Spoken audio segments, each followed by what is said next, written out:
Hello, happy Friday everybody. I'm here to do the usual weekly update for progress on the ARPGManager game.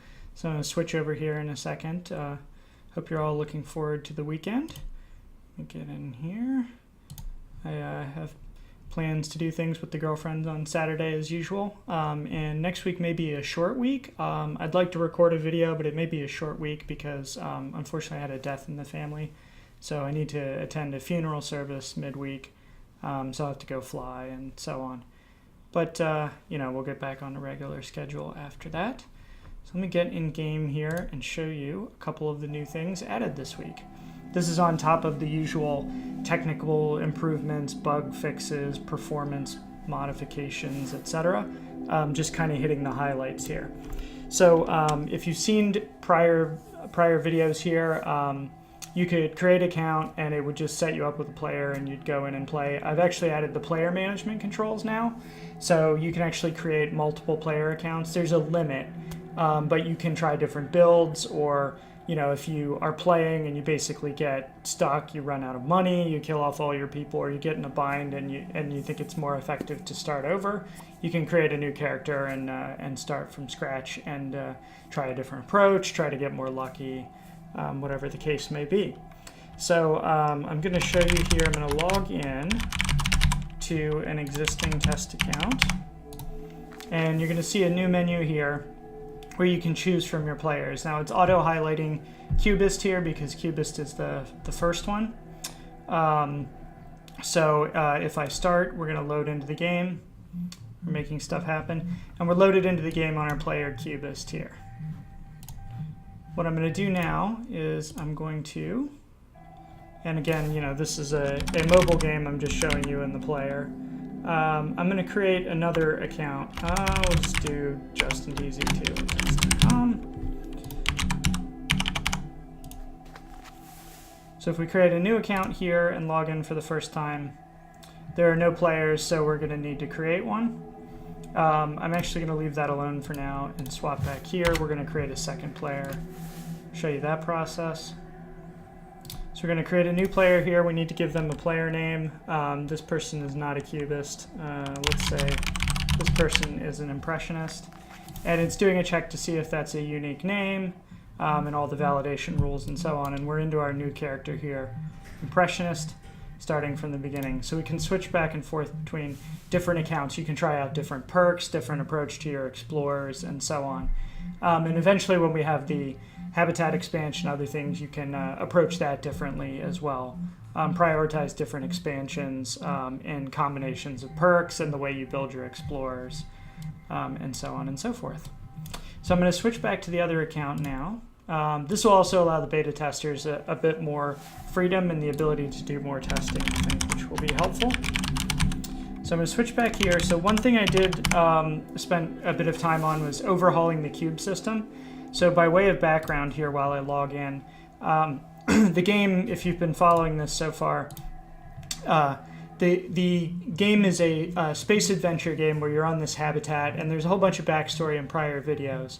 But you basically find this device which can create these portals, and you don't really know where they go, but given that you're stuck in deep space on this habitat, it's an opportunity for exploration, discovery, bringing things back that you can use to improve life on the habitat and so on. And also just try to figure out what's going on, solve the mystery, and like all ARPGs that we're simulating, grind until you're super powerful and can do crazy stuff. Portal device can be powered by items that you find. They're portal cubes.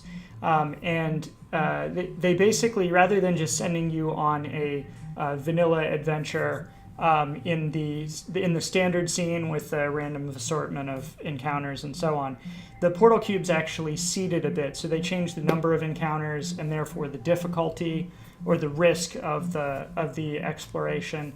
They change potentially the frequency, and they also change the ratio of encounters. So for example, you might find a very, very rare, or in this game the rarity is called relic. You might find a relic portal cube that is loaded with loot encounters. So very low danger, you get all kinds of rewards, you come back and you have tons of new gear and you're wealthy. or you might find one that's completely loaded with traps, so on and so forth. So I did a whole overhaul on how the cube system works. They're bound into the game right now, and then they also control, if you saw last week's video, they control the scene selection. So the default adventure, which you saw in the previous video, takes place in an indoor scene with a certain color scheme. There's also variant outdoor and indoor scenes now that you get access to based on where the portal cube sends you. So I'm going to show you both of those things at the same time here. We're going to grab, and we may kill our people because these may be difficult, but Ice Planet and Red Planet are 2 portal cubes. So we're going to get Red Planet here on this character, and I'm going to show you that. So make sure we're all geared up here. So, mediocre gear, but we'll probably be all right.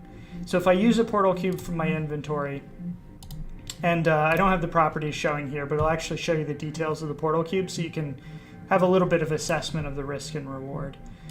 So if I use a portal cube, I'm going to go travel through the portal, and you'll notice, unlike the default exploration, which you may have seen before, the sort of indoor scene, Red Planet is actually taking us to a Red Planet location, and this has different properties for the encounter mix and what's going to happen along the way.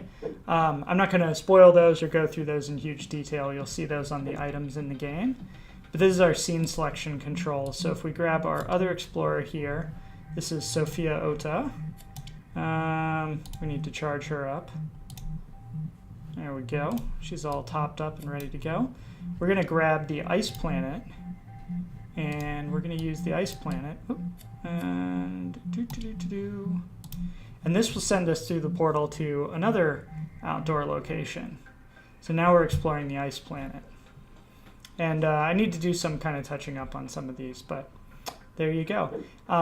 And you can see, a little bit of like the edges on the graphics and stuff. We're full screen on a much larger display device than this is targeting, so it's a little bit fuzzy. I have some work to do there. But that's the overhaul of the cubes. So there are a number of different cubes in the game, and I'm going to be creating more as I go to have different effects like loot bonanzas, trap bonanzas, all kinds of things. And eventually, depending on how much time I have, I may modify cubes so that they seed certain types of monster encounters as well. So if you're going to fight monsters in this one, they may be themed so that you fight a large number of a certain amount of monster or a mix of 2 monsters, that kind of thing. So I need to do some kind of work on that, but those are planned to sort of line up with different exploration scenes. So you might get sent to, for example, a Krantis colonized planet where you're going to encounter a lot of them, and the scene is going to reflect that as well.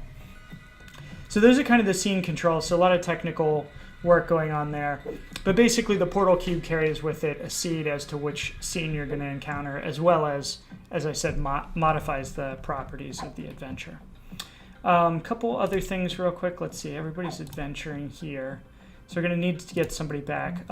So while they finish up their adventures and return, I'll mention that I also did a bunch of work on the challenge encounters, added a number of those and improved those. The challenge encounters use different stats, and if you meet the requirement, some are harder, some are closer to like a level stat. Then you can encounter crafting materials. So you might have you find an ore deposit in an outdoor setting, and based on your strength, you may be able to extract that ore, and that brings back another crafting material. And then there are a number of them that if you meet the challenge requirements, they give you experience. And those are particularly valuable. You won't hit all of them because most characters aren't going to have the required stat for every challenge encounter they meet. There are 3 different core stats. But the experience that you gain from that comes at basically no risk of death because you're not fighting an enemy or something like that. So those are good things to encounter. They increase the likelihood of you surviving the exploration no matter what, and they give you an XP boost if you meet the challenge requirement. So I added a large number of those. I have more to design and expand over time as well. We had somebody come back here, so I'll show you the other thing I wanted to show you. And this is a minor detail, but this was something that testers so far had suggested that I fix pretty quickly. You'll notice here that the radial menu, when they're to the edge of the screen, actually offsets now. So it detects when it's too close to the edge of the scene and it offsets so you can make selections, and it doesn't go off the edge of the world. So minor improvement there, but we got the math working on that. And that detects pretty well. The big thing I need to do with the radial menus right now is they tend to, like, I can't select the player if there's an active object behind it. So I have sort of an ordering or a layering issue I need to work out there. So if I grab her by the ankle here, I can select a menu, but for the most part, the waypoint in the background is overriding that. So I need to make a modification, fix that. That may naturally work itself out once we have the actual sprites for some of the objects and so on, but maybe not. So there you go. And then I fixed about 20 other bugs and made some technical improvements. But the bulk of it was the player management system, the cube overhaul, and the scene controls, and then a little bit of work on content and design. So plan for next week is abbreviated week, as I said, but I need to incorporate the indoor and outdoor scenes, basically dividing the challenge encounters. So there are indoor and outdoor encounters theme-wise and split those. For example, if you're wandering on the surface of the red planet, you're not likely to run into an electrified floor trap. And then likewise, if you're exploring the inside of a lunar base or something like that, you're pretty unlikely to run into tracks in the soil or something. So basically need to divide those up and increase the diversity of content. But things are moving along pretty nicely, and then hopefully next week I'll also get some, if not all, of the enemy sprites in place and start working on the animations for those too, so that the exploration builds out quite a bit more. You get more of a sense of the creatures in the world. And then we'll be pretty close, if not right on, to starting the closed beta test for the people that have signed up for that. Get some feedback on the game, identify improvements, prioritize the roadmap, and then we'll adjust from there. The meantime, while that's going on, I'll be working on just a bunch of content design and then any bug fixes or urgent changes the testers identify. So that's kind of the plan now. Thanks for checking this out. Hope you've enjoyed the progress of the game. If you have any questions about the game or what I'm doing, the videos, or kind of what I've learned along the way, the business side of things, etc. As always, you can hit me up on Twitter at CraneMT Gaming, Facebook /Crane Mountain Gaming, or comment on the YouTube video. And either myself or Heather will probably get back to you pretty quickly, as long as it's not Wednesday next week. Thanks. Have a great weekend. Peace.